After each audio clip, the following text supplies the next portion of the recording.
Selamat sejahtera. Okay, hari ini saya akan buat tutorial ringkas berkaitan aplikasi online word wall. Okay, aplikasi online word wall ni adalah aplikasi untuk menyediakan bahan PDPC secara permainan. Okay, sebenarnya saya jumpa aplikasi ni daripada tadika anak saya. Jadi hari ni saya nak share lah dengan rakan-rakan guru.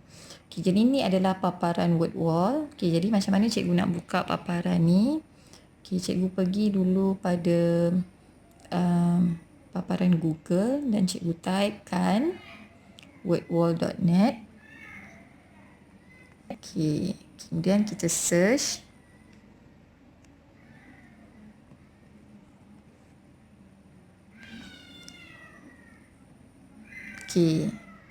Okay, disebabkan saya dah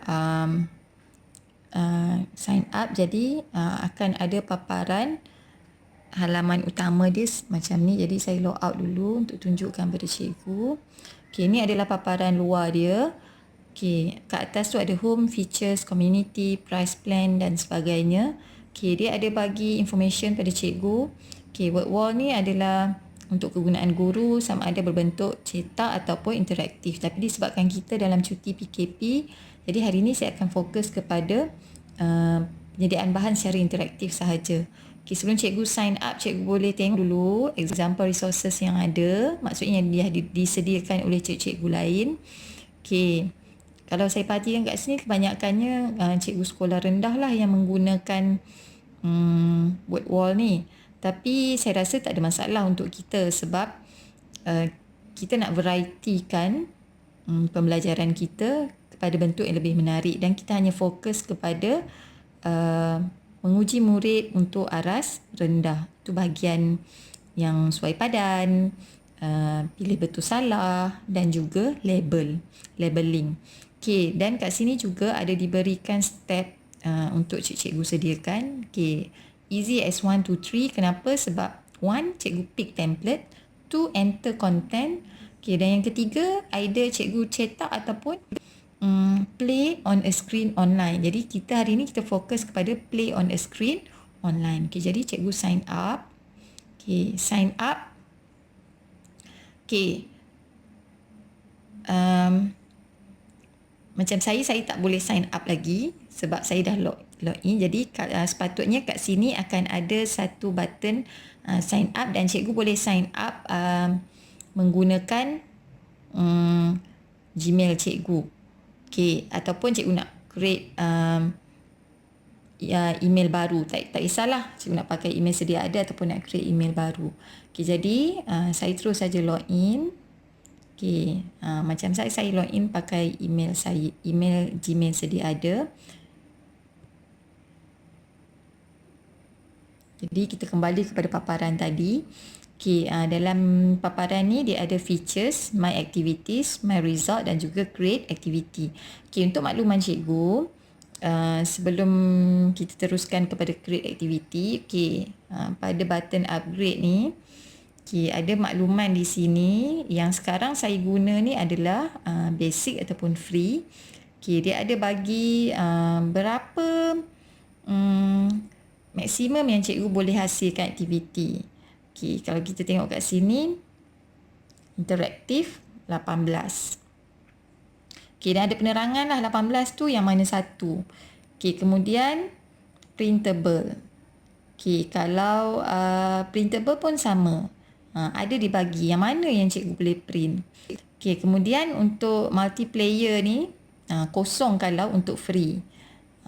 Kalau berbayar tu adalah untuk bahagian yang mana yang cikgu boleh gunakan. Okay, kemudian untuk free ni maksimum cikgu boleh hasilkan resources dia hanya 5. Okay, termasuklah 5 tu termasuk kalau cikgu ada yang cikgu delete. Okay, jadi maksimum 5 je lah boleh guna. Kalau cikgu nak pakai unlimited, nak buat 10, 100 dan sebagainya, cikgu kenalah upgrade kepada yang berbayar. Either standard RM10 sebulan ataupun kepada plan pro RM15 sebulan. Okay, ni pilihan masing-masing lah. Okay, jadi kita terus kepada apa aktiviti yang kita nak create. Okay, Macam saya dah sediakan aktiviti, saya dah explore dulu. Okay, cikgu boleh create folder kalau cikgu tak nak pening campur tajuk tingkatan 3, tingkatan 2 dan sebagainya. Cikgu boleh create folder pada ikon plus gambar folder tu. Jadi sekarang saya ada 2 folder. Okay, sebenarnya dalam folder ni dah ada aktiviti yang saya create sebab saya dah tak boleh create another activity sebab dah maksimum 5. Jadi saya hanya akan tunjukkan daripada apa yang saya dah create. Okay, aktiviti pertama, okay, saya create menggunakan template labeling. Okay, jadi ni paparan ni menunjukkan saya dah siapkan aktiviti ni. Jadi untuk tunjuk pada mula, okay, bila cikgu pilih labeling, okay, ni contoh yang saya dah siapkan. Okay, kalau cikgu nak mula daripada awal, okay, untuk create activity, cikgu klik pada create activity. Okay, macam saya dia dah block daripada saya klik mana-mana interaktif sebab dah maksimum 5. Okay, jadi kalau yang labeling tadi sebenarnya pada label diagram. Okay, pada label diagram. Okay, jadi bila cikgu klik create activity, cikgu turun ke bawah, cikgu pilih mana-mana interaktif yang cikgu nak guna. Okay, yang saya buat tadi adalah label diagram. Jadi kita kembali pada labeling tadi.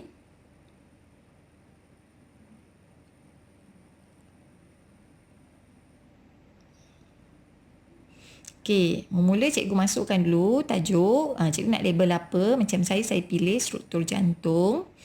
Okey, kemudian gambar ni. Okey, kat mana nak cari? Okey, saya tunjukkan yang baru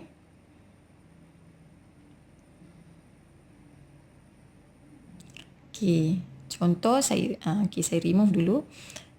Okey, gambar ni ni paparan permulaan selepas aktiviti cikgu masukkan tajuk, dia akan keluar paparan diagram arahan add an image. Jadi cikgu klik dekat add an image. Okey, cikgu nak cari gambar apa? Jantung manusia. Jadi cikgu type lah kat sini human heart. Okey, jadi dah type human heart. Okey, search. Okey, pilihlah gambar yang bersesuaian. Okey, contoh gambar ni.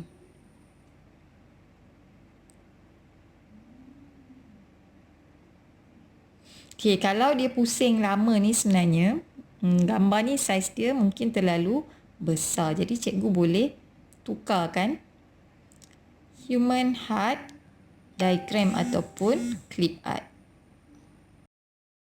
Okey, ni saya pilih human heart diagram. Jadi diagram ni gambar dia lebih, dia punya pixel tu mungkin lebih kecil. Okey, kalau kat sini semua dah label. Okey, ini satu ada yang tak label. Okey, cikgu pilih. Okey, dah masuk. Okey, dekat atas ni ada mana yang cikgu nak suruh murid label. Okey, sebelum tu cikgu masukkan dulu, sebelum cikgu alihkan pinpoint untuk di label tu, cikgu masukkan dulu label dia. Okey, macam mana nak add label tu? Mula sekali dia akan keluar add a label. Jadi cikgu masukkan apa yang cikgu nak suruh murid label. Contohlah atrium kanan, atrium kiri, ventricle kanan, ventricle kiri, septum. Berapa banyak maksimum boleh suruh murid label adalah 24. Minimum 3. Takkanlah kita nak suruh murid label sampai 24. Okey, saya rasa 8 ni pun dah terlalu banyak. Mungkin kita nak uji murid, hari tu kita nak suruh dia label 5 saja. Jadi cikgu boleh pilih 5. Okey, kemudian bila cikgu dah ada labeling, cikgu kena tentukan pinpoint yang betul untuk labeling. Okey, contoh atrium kanan tu nombor 1. Okey, jadi cikgu ambil yang nombor 1 tu atrium kanan dekat sini. Okey, cikgu letakkan kat situ. Okey, kemudian nombor 2 adalah atrium kiri. Okey, atrium kiri kat sini. Okey, saya nak buang dulu sebab terlalu banyak. Okey, kita tinggalkan 6 saja label. Okey, kemudian Nombor 3 adalah ventricle kanan. Okey, cikgu pergi pinpoint kan ventricle kanan kat sini. Sorry. Okey, kemudian ventricle kiri. Nombor 4. Okey, kat sini. Sorry.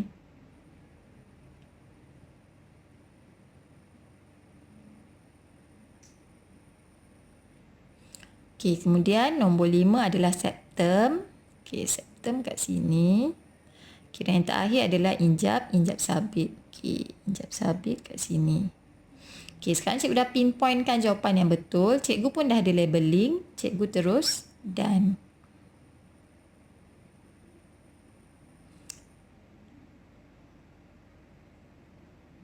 Okey, dah ada bahan yang cikgu sediakan. Okey, cikgu try dulu sebelum cikgu bagi murid. Okey, contoh atrium kanan. Okey, drag kan ke dot-dot putih tu. Ventricle kanan. Sorry. Murid mesti drag sampai dekat yang warna putih tu baru release. Kalau tak, dia akan jadi macam ni lah. Okey, kemudian septum.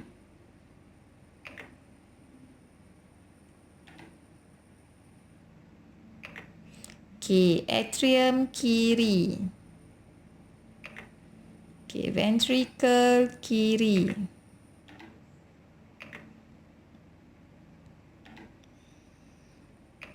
Okey, dan yang terakhir adalah injap sabit.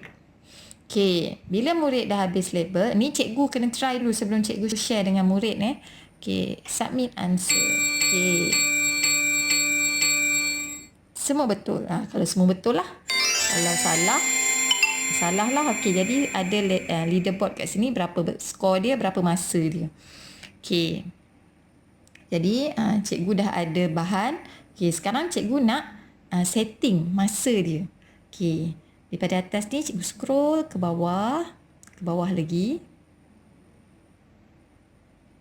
Okey, dekat option ni cikgu boleh set masa.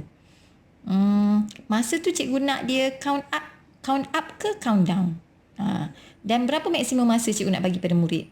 Tengoklah labeling tu, kalau sikit tak payahlah lama sangat kan. Kalau banyak mungkin kena upkan masa dia. Okey, kemudian random. Setiap kali main, maksudnya murid boleh play banyak-banyak kali. Okey, kali pertama tu dengan kali kedua nak sama ke ataupun nak berbeza-beza. Okey, kemudian jawapan dia kita nak paparkan tak selepas habis permainan. Okey, itu untuk setting. Okey, yang seterusnya adalah macam mana nak share pada murid. Okey, naik balik atas. Okey, ada satu button share. Okey, cikgu nak share pada siapa? Okey, kalau pada teacher, cikgu kena publishkan dia. Okey, pada murid, okey, cikgu akan set assignment. Okey, set assignment. Okey, masukkan tajuk dia tadi. Struktur jantung. Okey, struktur jantung. Okey, masa murid buka nanti kita nak tak dia masukkan nama. Kalau perlu, tekanlah enter name. Okey, kemudian ada deadline tak? Cikgu nak setkan kuis ni sampai besok je contohnya. Jadi cikgu tetapkan masa. Kalau tak perlulah. Okey, kemudian end of game nak tunjuk jawapan je ke nak tunjukkan sekali catatan masa dan sebagainya, catatan masa dan markah. Okey, kalau cikgu pilih nak ada dua-dua, cikgu klik. Okey, kemudian cikgu boleh start. Okey, dan dah keluar link untuk cikgu share pada murid. Sama ada cikgu copy ataupun cikgu terus share ataupun embed dia pada, contoh saya nak share pada Telegram. Okey, saya klik dan saya send. Okey, dah ada pada, maksudnya dah di-share pada murid. Okey, jadi selepas dah share, murid dah dapat share link ni, murid klik. Okey, murid masukkan nama, contohnya Najiha. Okey, dia start. Okey, start. Okey, jadi murid pun boleh play lah. Sama macam yang kita try tadi. Okey, contoh atrium kanan, ventricle kanan. Contoh murid jawab.